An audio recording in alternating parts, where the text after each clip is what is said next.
ഏറ്റവും വലിയ ദുരന്തം വയനാട് ചൂരൽമലയില് ഈ സമീപ ദിവസങ്ങളിലാണ് നമ്മളെയൊക്കെ ഞെട്ടിച്ചു. നമുക്കൊരു പ്രത്യേകതയുണ്ട് മലയാളികൾക്ക്. ഞാനൊരു ടെലിവിഷൻ പ്രവർത്തകനാണ്. എല്ലാ കാര്യങ്ങളിലും നമുക്ക് തർക്കമാണ്.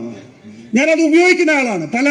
രണ്ട് വിഭാഗം ആളുകളുണ്ടെങ്കിൽ, രണ്ട് വ്യത്യസ്ത വാദങ്ങളുണ്ടെങ്കിൽ ആ വ്യത്യസ്ത വാദങ്ങളെ പരസ്പരം ഉന്നയിക്കുന്നതിലൂടെ ആളുകൾക്ക് ഒരു പുതിയ അറിവുണ്ടാകും എന്ന് കരുതുന്നയാളാണ് ഞാൻ. അല്ലെങ്കിൽ ടെലിവിഷൻ അതാണ്, മലയാളിയുടെ സ്വഭാവം അതാണ്. പക്ഷെ കേരളത്തിലൊരു ദുരന്തം ഉണ്ടായാലോ നമ്മളെല്ലാം ഒറ്റക്കെട്ടാണ്. നമ്മളെ സംബന്ധിച്ചിടത്തോളം മറ്റ് അഭിപ്രായ വ്യത്യാസങ്ങളൊന്നുമില്ല, ഒരു സംശയങ്ങളുമില്ല. നമ്മൾ അതിനോടൊപ്പം നിൽക്കും. വയനാട് ചൂരൽമല ദുരന്തം ഉണ്ടായപ്പോ പിണറായി വിജയന്റെ നേതൃത്വത്തിലുള്ള സർക്കാർ ഈ സംസ്ഥാനത്തിലെ എല്ലാ വിഭാഗം ആളുകളുമായി ചേർന്നു നിന്നു. അടിയന്തര രക്ഷാപ്രവർത്തനം, ദുരിതാശ്വാസ പ്രവർത്തനം, പുനരധിവാസ പ്രവർത്തനം. ഒരൊറ്റ ആൾക്ക് സംശയമില്ലല്ലോ.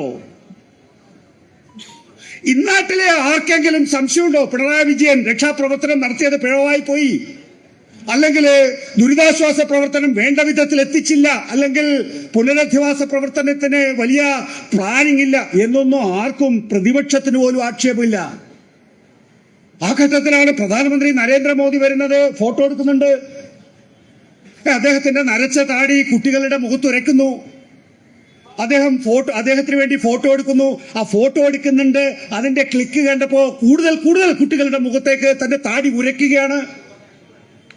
പ്രധാനമന്ത്രി പറഞ്ഞു പോവുകയാണ്, നിങ്ങൾക്ക് പണത്തിന്റെ യാതൊരു ബുദ്ധിമുട്ടും ഉണ്ടാവില്ല, നിങ്ങൾക്ക് പണത്തിന്റെ യാതൊരു ബുദ്ധിമുട്ടും ഉണ്ടാവില്ല എന്ന് പ്രധാനമന്ത്രി പറഞ്ഞു പോവുകയാണ്. തുടർന്ന് കേന്ദ്ര സംഘം വരുന്നു. കേന്ദ്ര സംഘം ഈ പറയുന്ന രീതിയിലുള്ള വാഗ്ദാനങ്ങൾ നൽകുന്നു. ഇന്നിപ്പോ 100-ഓ 115-ാമത്തെയോ ദിവസമായി. കേരളത്തിന്റെ ദില്ലിയിലെ പ്രതിനിധി പ്രൊഫസർ KV തോമസിനോട് ഖണ്ഡിതമായി കേന്ദ്ര സർക്കാർ വ്യക്തമാക്കി കഴിഞ്ഞു, ഒന്നും നിങ്ങൾക്ക് തരാൻ പോകുന്നില്ല. വയനാട് ചൂരൽമല ദുരന്തം കഴിഞ്ഞ് 4 ദിവസം കഴിഞ്ഞിട്ടാണ് ത്രിപുരയിൽ മഴയുണ്ടായത്. 40 കോടി. ഏതാണ്ട് 7 ദിവസം കഴിഞ്ഞപ്പോഴാണ് ആന്ധ്രാപ്രദേശിൽ മഴയുണ്ടായത്. 3450 കോടി.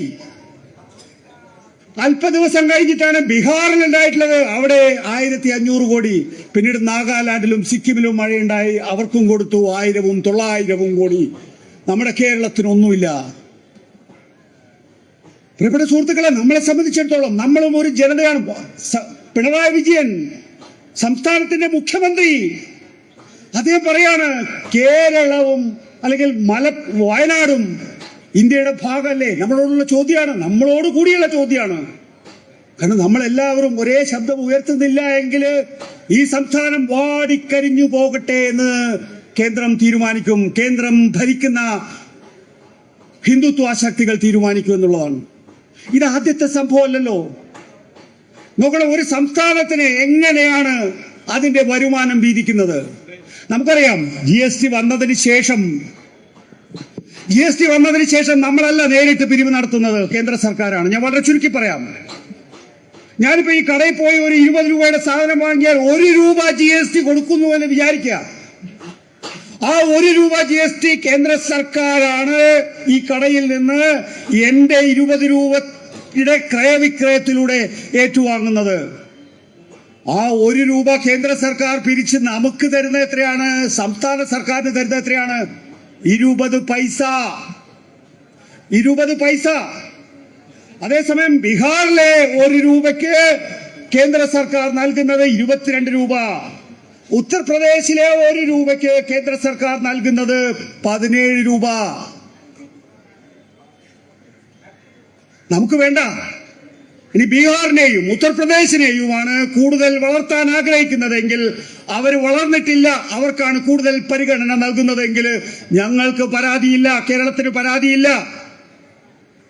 അങ്ങനെ ഡിവിസിബിൾ പൂൾ എന്ന് വിളിക്കുന്ന ഈ വിഹിതം നമുക്ക് തരാതിരിക്കുകയാണ് എങ്കിൽ നമുക്ക് പരാതിയുണ്ട്.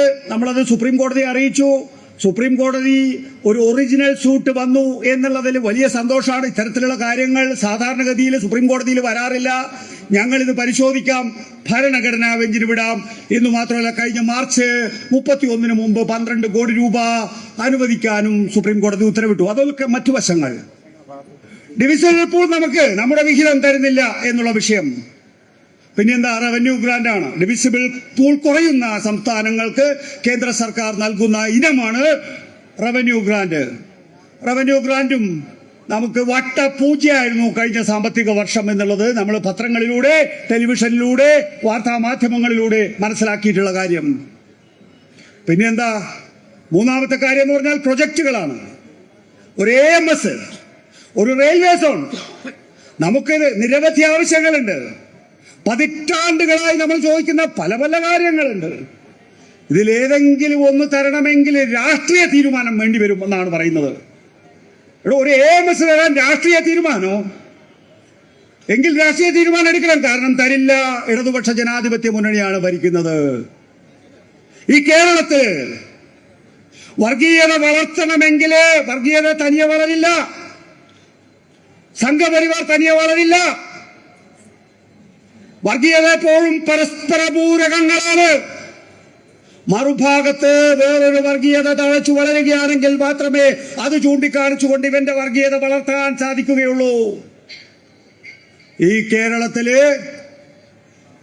അങ്ങനെ വർഗീയത വളർത്തുന്നതിന്, പരസ്പര പൂരകമായ വളർച്ചയ്ക്ക് ഇടതുപക്ഷ ജനാധിപത്യ മുന്നണി നേരിടുന്നത്, ആർക്കും ഒരു തെറ്റിദ്ധാരണയും വേണ്ട, UDF-നെ അല്ല, ഒരു മഹാസഖ്യത്തെയാണ്.